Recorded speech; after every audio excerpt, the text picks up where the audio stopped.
l'étude rentre dans le cadre de la recherche d'un nouveau repositionnement de l'API dans le cadre du nouveau écosystème entrepreneurial, le nouveau écosystème des PME et de l'économie en général.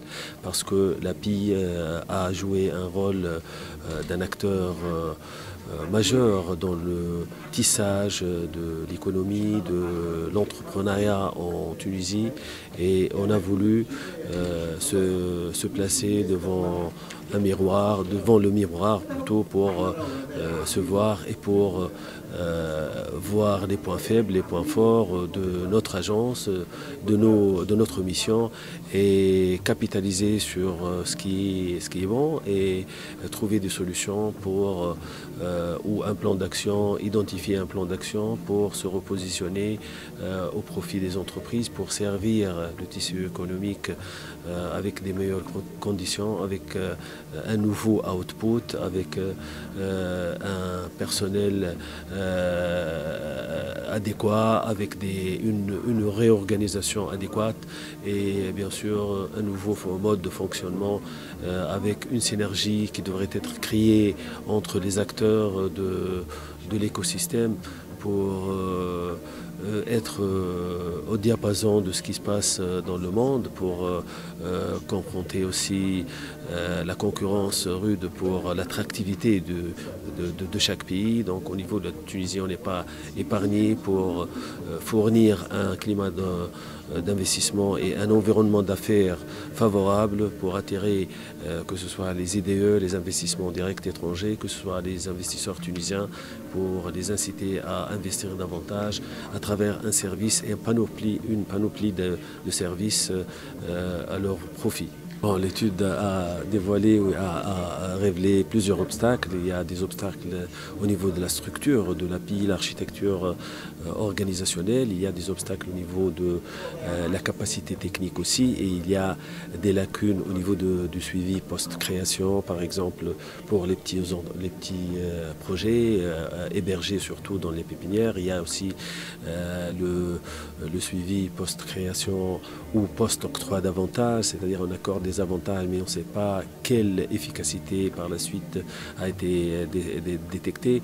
Donc tout ça, c'est des points d'amélioration qu'on doit... De la digitalisation.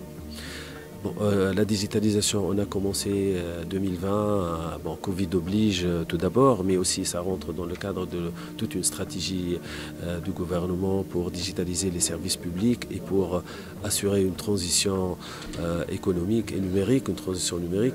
Nous, on a commencé par la déclaration. La déclaration maintenant est en ligne et 100%, et on l'a commencé depuis 2020.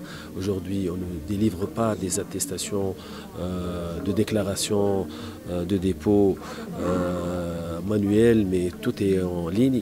On est en train de préparer la prestation de constitution juridique en ligne, mais vous savez qu'il y a plusieurs intervenants, donc on est sur la voie de mettre en place un système pour faire adhérer les autres structures, et aussi ça nécessite bien sûr un travail collégial entre toutes les structures intervenantes, mais ce qui est relatif à l'API tout court, on l'a fait déjà, et ça reste donc l'adhésion des autres structures. On est maintenant en cours de préparer un projet avec la TIA pour passer à la constitution juridique en ligne, et j'invite toutes les structures intervenantes dans la constitution pour adhérer à ce projet, parce que ça va servir le tissu entreprise et l'entrepreneuriat et l'investissement en Tunisie. Nous considérons à l'UTICA que les crises politiques depuis la Révolution ont créé des crises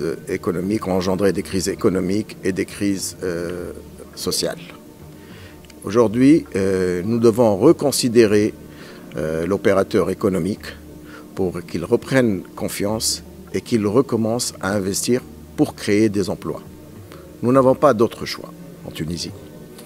À l'UTICA, nous essayons, avec nos partenaires sociaux, l'État et l'UJTT, c'est-à-dire soutenir l'investissement et à proposer des mesures à même de relancer l'investissement. Nous pensons actuellement que la loi de relance économique est une bonne occasion, si on la complète, si on met les mesures les plus importantes, à relancer l'investissement. Il va sans dire que tant qu'on aura une crise politique, il sera difficile de renouer avec la confiance et que les investisseurs, c'est-à-dire prennent le risque de créer des entreprises. L'API joue déjà un rôle très très important. Et évidemment, cette étude, elle met le point sur les forces et certaines faiblesses de l'API qui seront faciles à résoudre. Mais sans un environnement juridique simplifié, l'API, évidemment, elle ne fait qu'appliquer les lois qui existent et qui sont complexes. C'est des travaux que nous avons entamés depuis 2 ans pour élaborer donc, une vision stratégique de l'API dans un contexte mouvant, comme vous le savez, d'une instabilité réglementaire et l'intervention de plusieurs acteurs dans l'écosystème. Donc cette étude comporte 2 phases. Donc une première phase qui porte sur le diagnostic, c'est-à-dire la situation actuelle avec les points forts, les points faibles, mais aussi les menaces et les opportunités d'évolution. Et dans une deuxième phase, il s'agit de présenter une vision de l'API, mais aussi les grandes orientations stratégiques et un repositionnement de ces services dans l'écosystème actuel. Voilà en gros l'objet de l'étude. Alors au niveau du diagnostic, c'est ce qu'on vient de présenter aujourd'hui. Donc nous avons essayé en fait de focaliser la présentation certes sur les points forts, les acquis de l'API, mais aussi les points faibles en relation avec l'accompagnement de proximité des entrepreneurs par rapport aux attentes des entreprises. Donc nous avons mis en évidence beaucoup de défaillances dans le système qui nécessitent une révision en profondeur sur le plan organisationnel, mais aussi sur la logique d'intervention de l'API avec le secteur privé, le secteur associatif. Aujourd'hui, évidemment, donc les attentes sont diverses. Les promoteurs, mais aussi les entreprises qui sont en difficulté, dans un climat, comme vous le savez, un climat pas tout à fait favorable en fait, à l'investissement. Et donc, le repositionnement de l'API est une nécessité, est une urgence. C'est-à-dire qu'une agence de promotion de l'investissement est une agence généralement qui intervient, certes, en création pour promouvoir l'investissement, pour promouvoir la création d'entreprises, mais ce qui est important aussi, c'est d'accompagner, coacher les entreprises en place, les entreprises qui exercent déjà et qui ont des difficultés.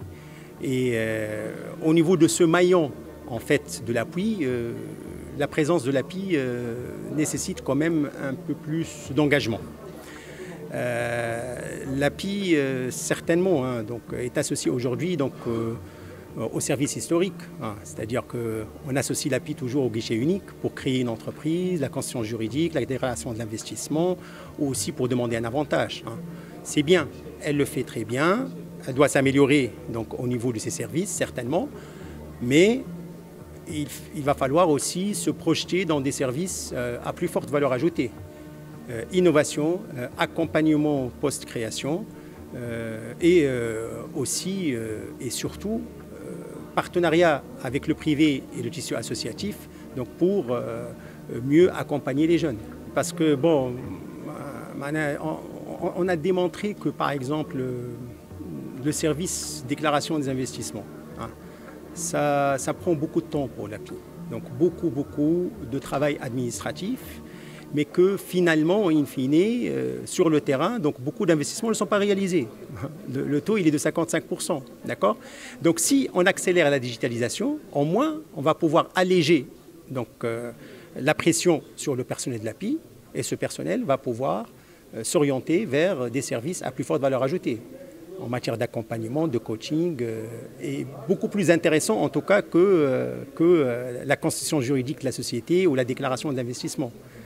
Vous voyez, donc l'idée c'est de capitaliser certes, mais repositionner dans des services avec plus de proximité donc, aux besoins et aux attentes des entreprises.